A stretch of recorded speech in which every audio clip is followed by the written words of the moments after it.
Bonjour et bienvenue dans cette nouvelle vidéo consacrée à la lecture des tables statistiques usuelles.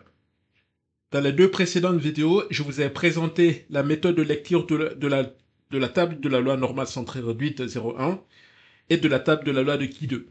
Dans cette nouvelle vidéo, je vais vous présenter la méthode de lecture de la table de Student. D'abord, on va commencer par la structure de la table comme pour les deux autres cas. Il faut juste savoir que la table de la loi de Student a la même structure que la table de la loi de Q2. Si vous n'avez pas vu la vidéo concernant la loi de Q2, je vous la recommande. C'est simplement la précédente vidéo, c'est la vidéo numéro 11, si je ne me trompe pas. Donc, on est dans la vidéo numéro 12 aujourd'hui. Voilà. Déjà, la table de student, en fait, la table présente dans la première colonne, comme pour la table de la loi de Q2, en fait, hein, le nombre de degrés de liberté. C'est donc n en fait, c'est le degré de liberté, c'est numéroté de 1 à n, c'est relatif à la taille de l'échantillon. Pour une explication plus large, plus longue sur la notion de degré de liberté, je vous recommande de voir la vidéo précédente en fait, parce que j'y reviens très longuement là-dessus. Pour concrètement comment, dans la vie courante, qu'est-ce que ça peut signifier le degré de liberté, et en termes statistiques, qu'est-ce que ça signifie le degré de liberté. Mais en réalité, c'est lié au nombre d'observations, à la taille de l'échantillon que vous avez. Vous avez la taille de l'échantillon, vous enlevez une ou deux observations, ça fait votre degré de liberté. C'est généralement comme ça. Le nombre d'observations qu'on enlève de la taille de l'échantillon, c'est généralement le nombre de variables explicatives que vous avez si vous êtes dans le cadre de l'économétrie, par exemple, ou dans le cadre d'un simple exercice statistique. Vous enlevez un de l'échantillon et vous obtenez le nombre de degrés de liberté. Voilà. Donc, lorsque la taille de l'échantillon tend vers l'infini, bah, le nombre de degrés de liberté tend vers la taille de l'échantillon. Donc, on disait que donc la première colonne présente des degrés de liberté et la première ligne présente les valeurs de probabilité, comme vous voyez en fait dans le tableau. Il faut faire attention ici, on a deux types de probabilités que je vais détailler. On a la probabilité alpha et la probabilité P en fait, la probabilité grand P. Bon, grand P, voilà, ici il y a une relation en fait, généralement dans le cadre d'un test bilatéral, c'est grand P égale 1 moins alpha demi. Voilà, c'est généralement ça. Donc, on trouve des cas où la table de student est présentée en fonction de alpha. Il y a des cas où on présente la table en fonction de P. Mais la méthode courante, la méthode habituelle veut qu'on présente la table en fonction de grand P, en fait, pas en fonction de alpha. Alpha, je ne sais pas si ça vous parle, mais c'est l'erreur de première espèce dans les tests statistiques. Et lorsque vous faites des tests statistiques, vous fixez des seuils d'erreur alpha. Et en fonction de ça, vous calculez P. Généralement, dans un test bilatéral, grand P est égal à 1 moins alpha demi. Dans un test unilatéral, c'est 1 moins alpha. Et dans un test, on va dire, unilatéral à droite, en fait, c'est 1 moins alpha. Et unilatéral à gauche, c'est égal à alpha. Mais que ce soit le... Voilà, mais on reviendra en fait sur ces aspects lorsqu'on rentrera très concrètement dans les tests économétriques en fait. Mais il faut retenir ici que en termes standards, la loi de Student est présentée en fonction de grand P. Donc considérez ici la première, voilà, la deuxième ligne en fait qui est grand P. Mais en tout cas, soyez flexible aussi en fait, que ça soit que la table soit présentée en fonction de alpha ou que ça soit présenté en fonction de P, soyez à l'aise avec les deux, parce que dans cette présentation, il y a une équivalence en fait. Lorsque vous connaissez P, vous connaissez forcément alpha, ou lorsque vous connaissez alpha, vous connaissez P. Encore une fois, P égale 1 moins alpha demi. Donc la structure de la table, vous avez en en-tête soit alpha ou P, dans les deux premières, dans les lignes en fait, les deux premières lignes, et dans la première colonne, vous avez le degré de liberté, et dans les cellules intérieures, maintenant, vous avez les valeurs de student, c'est les valeurs T en fait, parce que student, c'est noté T. On avait vu que pour la loi normale, les quantiles sont notés Z. pour la table de la loi de Qui2, les quantiles sont notés x carré, grand X carré, et dans la table de la loi de Student, les quantiles sont notés t, en fait. Donc, dans les cellules intérieures de la table, on aura les valeurs t. Voici, par exemple, je disais tout à l'heure la relation entre P et alpha, en fait. Donc, vous connaissez, en fait, que la table soit présentée en fonction de P ou alpha, ça ne doit pas vous perturber parce que vous savez qu'il y a une relation entre P et alpha. Ici, c'est le cas d'un test bilatéral, P égale 1 moins alpha demi. Voilà. Et ici, c'est un test unilatéral, P moins alpha. Donc, si vous êtes dans un cadre bilatéral et qu'on vous a donné alpha, pour lire la table, faites simplement 1 moins alpha demi, où vous cherchez la probabilité correspondante et c'est avec cette probabilité que vous allez travailler. Mais si vous êtes dans le cadre d'un test unilatéral, que ce soit le test unilatéral à gauche ou à droite, généralement, c'est 1 moins alpha. Au lieu de 1 moins alpha demi, c'est 1 moins alpha. Donc, 1 moins alpha, par exemple, si alpha égale 5%, 1 moins alpha, c'est 0,95. Donc, vous allez travailler avec la probabilité 0,95. Alors que si vous êtes dans le cadre d'un test bilatéral, vous allez travailler avec la probabilité P égale 0,975. Donc, la probabilité à considérer dans la table dépend de la nature de test que vous avez. Ici, on va dire que dans le cadre standard, c'est un test bilatéral, donc P égale 1 moins alpha demi.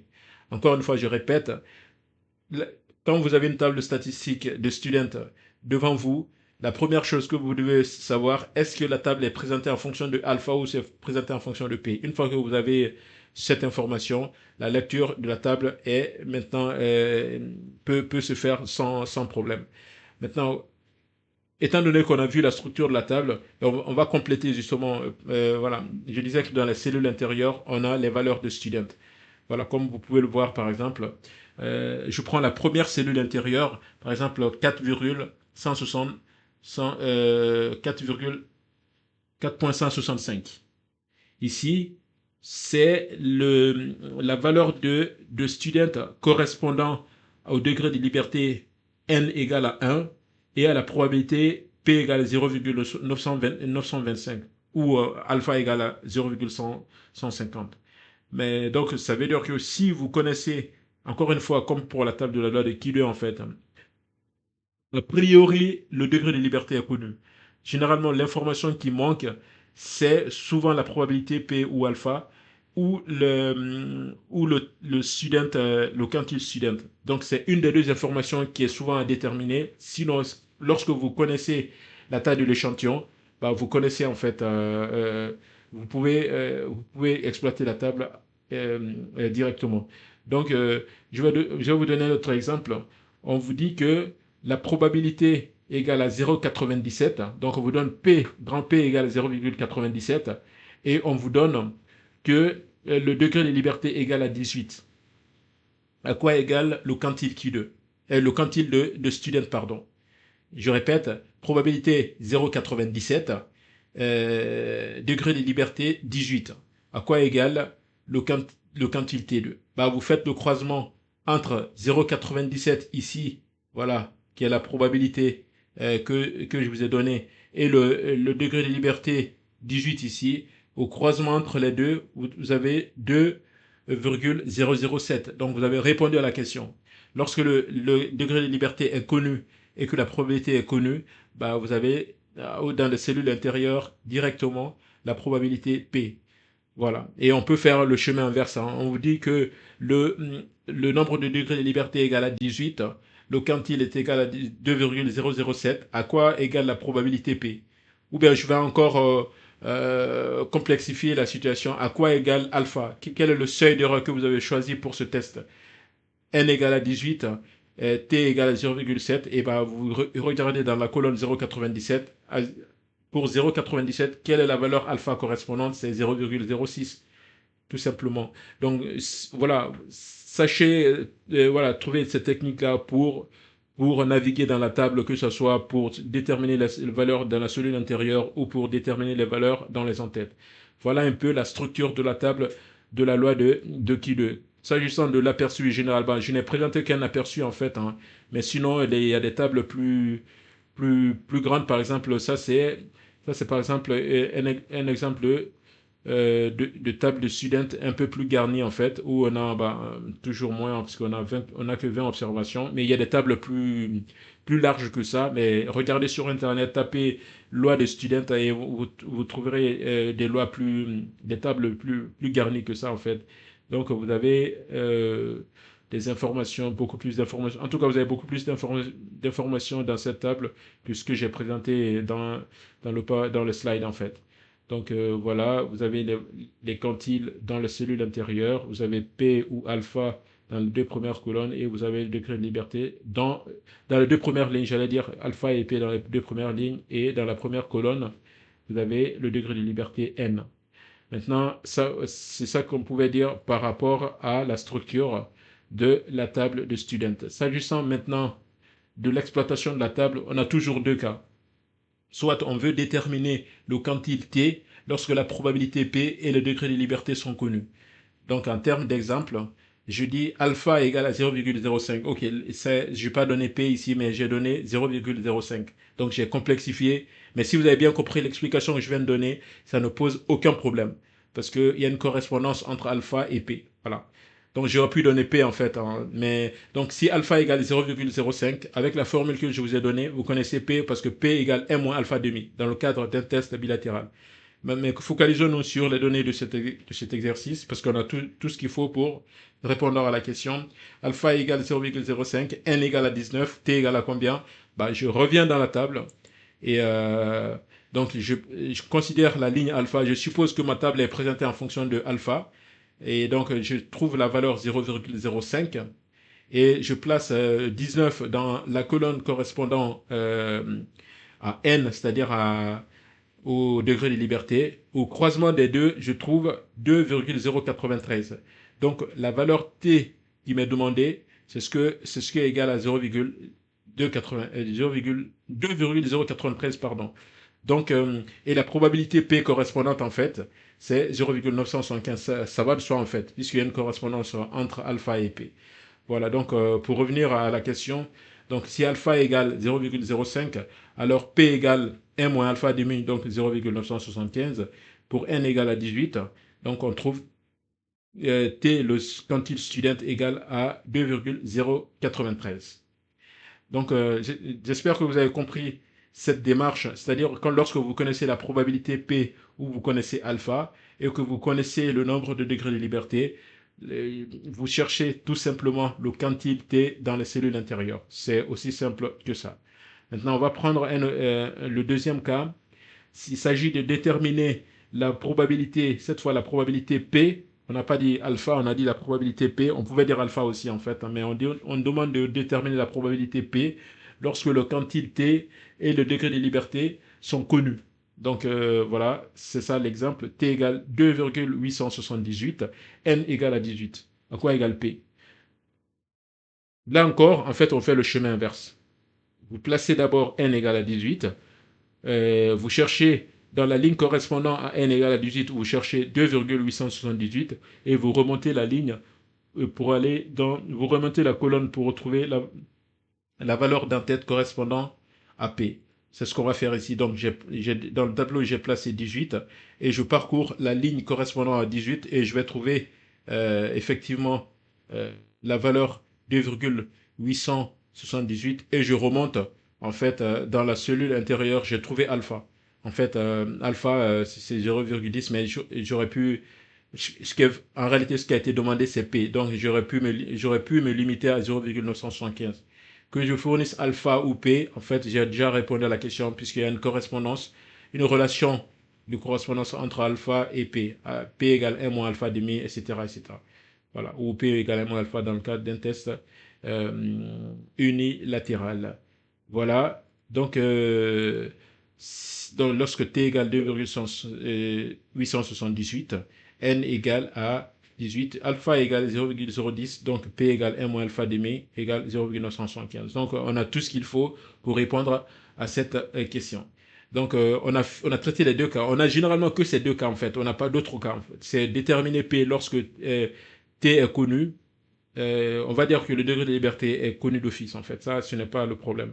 Donc déterminer P lorsque le quantile T est connu ou déterminer le quantile T lorsque la probabilité P est connue. Donc voilà les deux cas. Et comme voilà, vous avez compris, voilà, c'est la logique. En fait, chaque fois que je vous présente la méthode manuelle pour comprendre la logique et savoir vous débrouiller lorsque vous n'avez pas sous la main, dans les conditions d'un examen par exemple, où les outils informatiques ne sont pas autorisés, là vous devez avoir la capacité de lire la table vous-même en fait, sans l'aide informatique. Mais normalement, dans un cadre professionnel ou dans un cadre d'études ou de recherche, je vous recommande vraiment d'utiliser les outils statistiques, les logiciels statistiques qui fournissent en fait, qui implémentent en fait, qui ont déjà dans leur programme des méthodes pour calculer les quantiles et les probabilités. Par exemple, lorsqu'on prend le cas de Microsoft Excel, on va essayer de dérouler les deux cas qu'on vient de voir. En fait, c'est assez simple, on utilise tout simplement les formules Excel.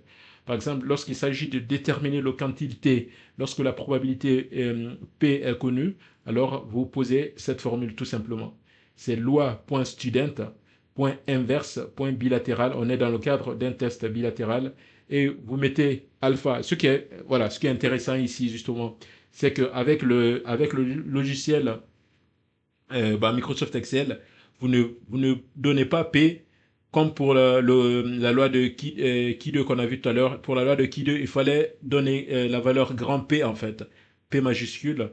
Mais là, pour la loi de la table de student, pour déterminer le quantile T lorsque la probabilité P est connue, là, il faut lui passer alpha en fait. Donc si c'est lorsque vous connaissez P, ça veut dire que vous devez transformer P dans un premier temps pour calculer alpha et passer ce alpha à la formule pour pouvoir obtenir votre quantile. Si vous lui donnez P, en fait, la valeur que lorsque vous lui donnez P directement, la valeur qui vous sera renvoyée ne sera pas la valeur que vous recherchez. Parce que Excel s'attend à la valeur alpha, pas à la valeur P. C'est pour ça la distinction entre P et alpha est importante.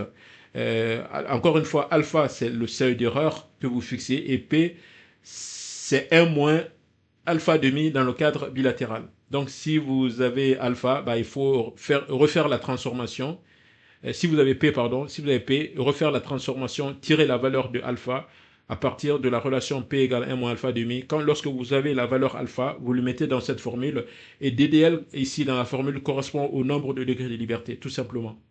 Et donc, lorsqu'on va reprendre notre exemple de tout à l'heure, depuis la lecture manuelle, on fait loi.student inverse bilatéral, on lui donne 0,05, donc ce qui correspond à alpha, et on lui donne 19 comme degré de liberté, on trouve 2,093. Donc, ça veut dire qu'on a les mêmes valeurs que ce qu'on a dans le tableau.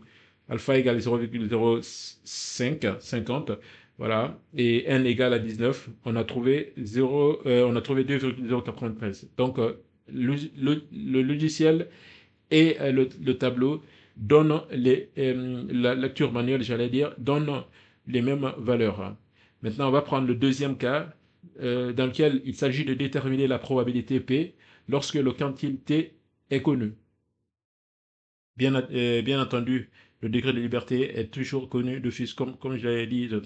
Donc la formule Excel, au lieu que ce soit loi student inverse, c'est loi.student tout simplement. Et vous lui passez la valeur T et vous mettez DDL, c'est-à-dire le nombre de degrés de liberté, et vous mettez 2. En fait, le 2, c'est un peu subtil ici. Pourquoi 2? Pourquoi pas 1? En fait, il y a deux valeurs possibles, soit 1 ou 2. Puisque nous sommes dans le cadre d'un test bilatéral et que par exemple P égale 1 moins alpha demi, lorsque vous mettez 1, la probabilité que vous obtenez, c'est alpha demi. En fait, c'est subtil. Donc, mais si vous mettez 2, vous obtenez directement la valeur de alpha. Je ne sais pas pourquoi d'ailleurs ils ont fait ce choix.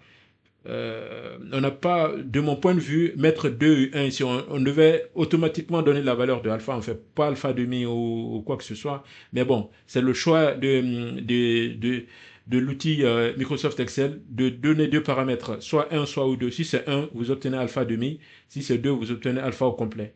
Et vous obtenez pas P en fait, hein, vous obtenez donc la formule, c'est pour ça que je précise. Cette formule renvoie bien alpha en fait. Voilà, loi student T, DDL et 2 renvoie alpha. Donc pour avoir P, vous appliquez toujours la formule. P égale 1 moins alpha demi. Ouais, c'est pour ça d'ailleurs même, pour calculer, je suis en train peut-être de me dire si on met un, donc on a alpha demi, et pour calculer P, on fait tout simplement un moins cette valeur si, donc pour trouver P. On gagne une étape dans le calcul, c'est pour ça peut-être on peut mettre un ou deux, voilà. Mais il faut savoir que cette formule, loi.student, T qui égale le quantile, DDL, le nombre de degrés de liberté, et 2 pour indiquer le logiciel que je veux, la valeur complète de alpha, tout simplement, et euh, permet de lire, de retrouver la valeur alpha recherchée et de calculer P par la suite. Par exemple, j'ai cette valeur.